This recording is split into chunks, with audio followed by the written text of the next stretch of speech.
39 minutos después de las 18 vamos a saludar a Ricardo López Murphy, lo tenemos en línea, hay muchos temas para hablar con él. Ricardo, Enrique Sacco, lo saludo, gracias por atendernos, ¿cómo está usted? ¿Cómo anda? Bien, ¿cómo le va, Enrique? Bien, un gusto.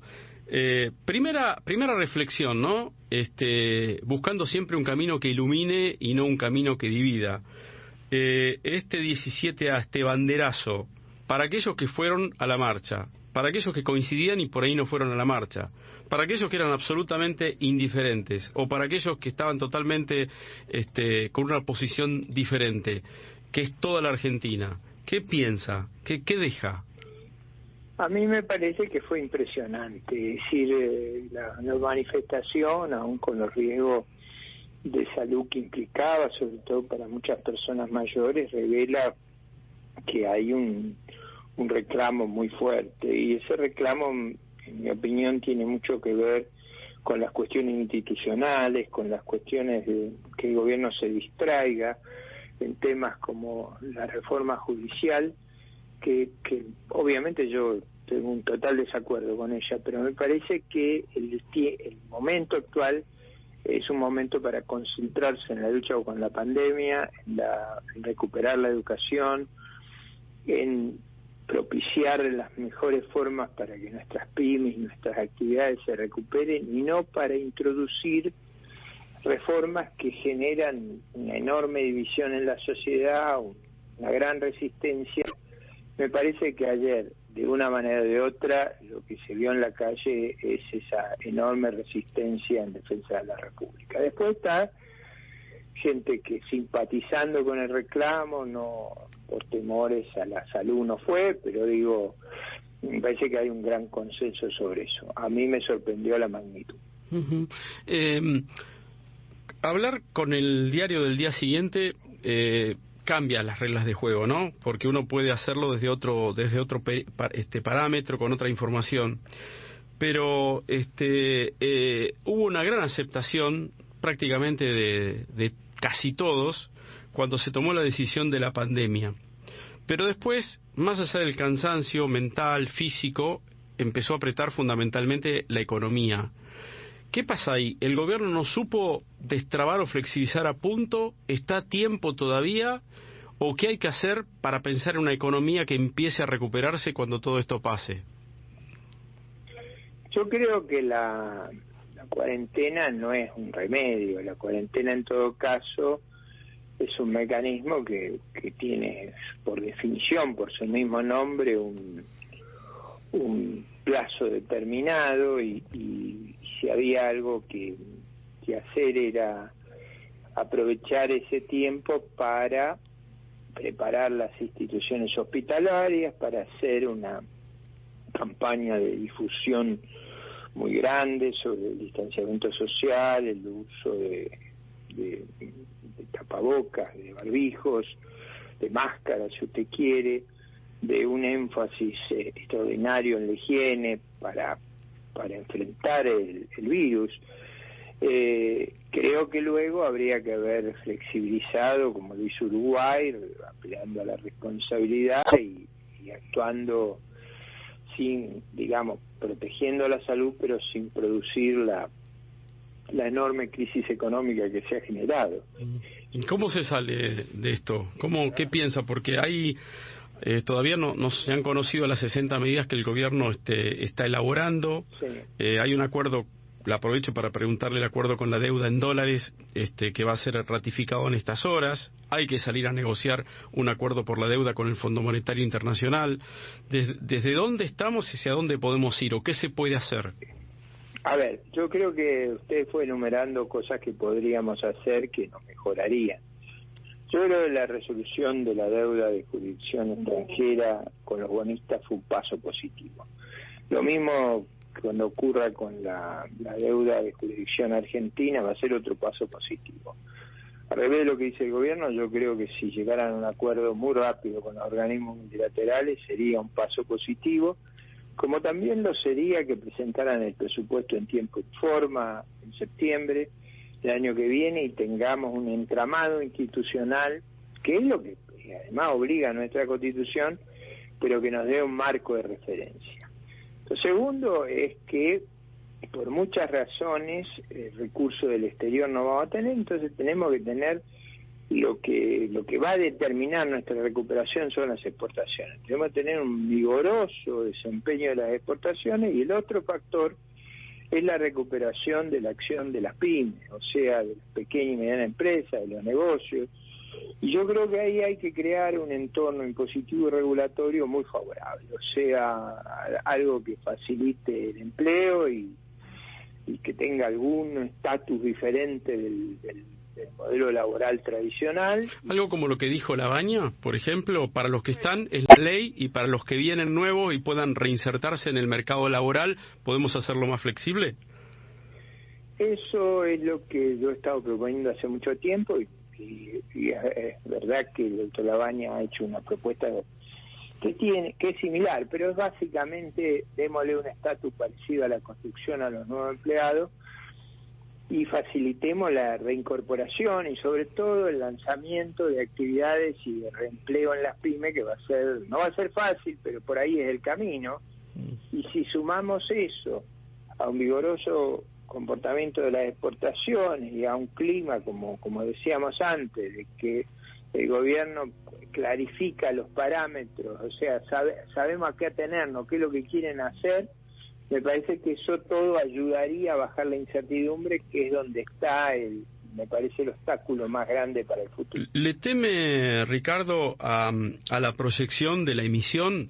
¿Por qué le digo esto? Porque podemos tener dos parámetros, ¿no? Una emisión que se viene haciendo desde noviembre, fines de noviembre aproximadamente, o una emisión que, si usted quiere, comenzó en enero o febrero, pero es fuerte, ¿no?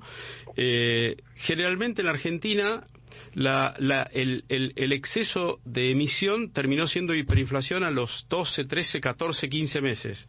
Esto se estaría cumpliendo el próximo año, donde está el marco de un acuerdo con el Fondo Monetario Internacional, y no sé si será con restricción y búsqueda de algún determinado equilibrio económico. No digo déficit cero porque es imposible, pero quizá bajar un poco el déficit. ¿Cómo ve esa proyección? Si es que se puede hacer en este contexto tan cambiante. Bueno, ahí cuando usted lo puso más claro que yo. Cuando yo me refiero a poner un marco presupuestario, un plan financiero, un plan monetario, justamente es una forma, si usted quiere, un eufemismo para decir cómo atajamos la enorme emisión que se hizo desde noviembre a ahora. Esa enorme emisión usted la puede hacer de una vez, y en parte la pudo hacer porque el gobierno anterior bajó el déficit dramáticamente, si usted quiere, al final de su mandato, y eso es que lo he hecho al principio, pero al final del mandato bajó el déficit, bajó la expansión monetaria, lo que le dio espacio a este gobierno a poder usar la expansión monetaria y a poder tener un déficit importante. Bueno, ese tiempo se acabó, ese espacio se acabó.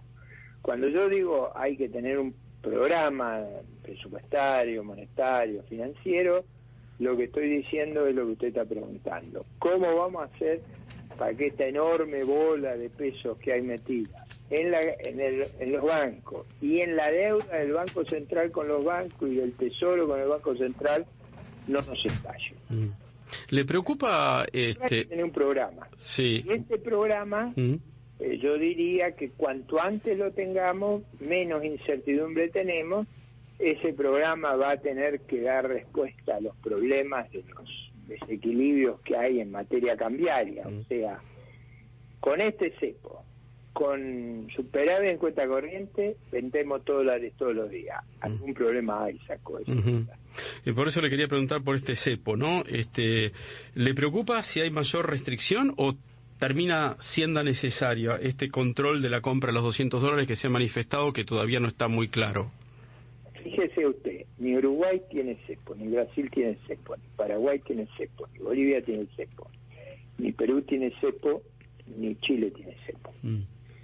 No es normal el cepo. Que nosotros naturalicemos lo que no es normal nos hace daño, nos va creando un problema. Y ese es un tema que excede lo económico, un tema cultural. Argentina tiene que tratar de moverse como se mueven sus vecinos, y yo reconozco que el mundo que viene es un mundo difícil. A ver, se lo digo muy brevemente. el mundo, la pandemia fue una crisis global muy seria, todos los estados se han endeudado enormemente.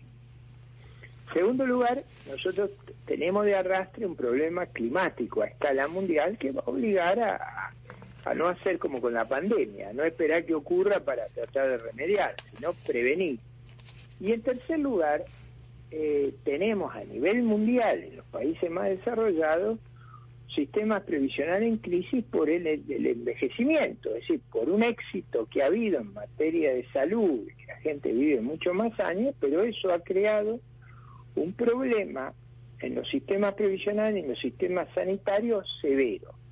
Si a eso le agrega la deuda de la pandemia, le da una idea del problema que tiene el mundo en su conjunto. O sea, no es un mundo fácil el que viene.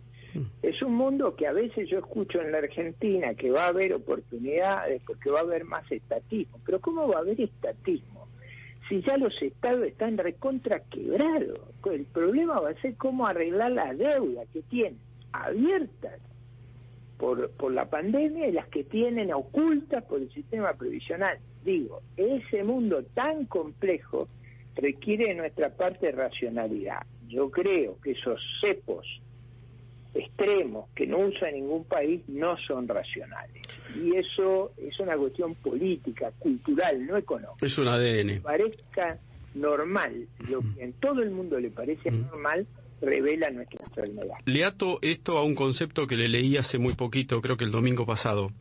Usted dijo que para un enfermo grave se necesita un especialista y un cirujano, y no un brujo. ¿Tiene que ver con este ADN de apostar a veces a fórmulas mágicas más que a proyectos? Que las que nos va mal siempre, porque lo que es raro es que tengamos expectativa de que los resultados sean diferentes haciendo siempre las cosas al revés. O sea, yo creo que vamos a tener resultados como los demás países si hacemos lo que hacen los demás países. Usted quiso hacer en su momento como ministro de Economía un ajuste que hoy, visto la retrospectiva, muchos pueden decir necesario. Sin embargo, no pudo sostener la presión política y su pasaje fue muy corto. ¿Cómo no analiza, Ricardo, a la distancia todo eso? ¿Es posible? Bueno, creo que esa es una experiencia notable en la historia argentina. ¿Por qué? Porque un aprendizaje ahí. ¿Cuál es el aprendizaje? Usted no hizo a tiempo lo que prevenía la crisis y se comió una de las crisis más severas que reconoció la historia argentina. Mire, si hay una explicación de que en marzo fui cesado en el cargo, porque no es que fue que bloqueé yo, digamos, me sacaron de ahí. Si eso a los 2 años fui candidato a presidente y casi soy presidente. ¿Y cuál es la elección? Que la gente se dio cuenta de lo que había pasado. Yo creo que hay otra elección que ocurrió con la crisis europea de esta década, ya por el 88-89. Cuando todos los países europeos siguieron lo que yo proponía en marzo del 2001. Ninguno hizo la especificación asimétrica, la locura que hicimos nosotros en el 2002-2003. Entonces, yo digo, de todo eso hay un aprendizaje. Ahora, también hay un aprendizaje negativo. Si usted quiere, yo se lo cuento, es negativo. Yo conozco varios periodistas muy destacados que me han dicho lo que se aprendió en marzo del 2001, que en la Argentina nunca se puede corregir los excesos de gasto. Bueno, entonces prepárese para los mismos desastres que nos ocurrieron antes. ¿Va a volver activamente a la política? O sea, activamente es a candidatearse, a armar con su estructura, participar de una alianza, de sumarse, no sé, a Juntos por el Cambio. Yo soy un emprendedor cultural en materia política. ¿Qué quiere decir eso? Yo creo que hay una gran fracción de la sociedad que discrepa fuertemente con este gobierno, discrepa en la política, pero discrepa en la narrativa, que es más importante, en la cuestión cultural, en cómo explica los episodios del pasado, del presente y los dilemas que tenemos para el futuro. Pero también creo que hay una gran decepción, si usted quiere, una frustración, un desacuerdo con la administración que terminó en diciembre. Y creo que eso genera un espacio de gente que hay que canalizar institucionalmente, que hay que darle una salida, como un viento fresco. Y eso es lo que estoy intentando, que haya una canalización institucional del desacuerdo con el gobierno actual, pero también de la decepción del gobierno anterior, con dos salvedades. Estas las salvedades son más importantes que el argumento. La primera, yo creo que estamos ante riesgos institucionales severos, por eso la gente salió a la calle el día de ayer.